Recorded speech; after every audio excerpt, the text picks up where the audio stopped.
Okie dokie, here we go again.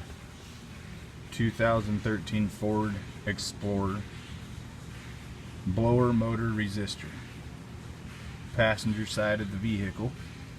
Pull down the kick panel. Back behind here on the back side, you will see the blower motor resistor. It is kind of a booger to get to, but it is not impossible. In this case, it's not the resistor, it's actually the motor that's no good. We do have power to the motor. It is just not blowing that fresh, cold air. And it is about 100 out today. So we need it. Thanks for watching the video.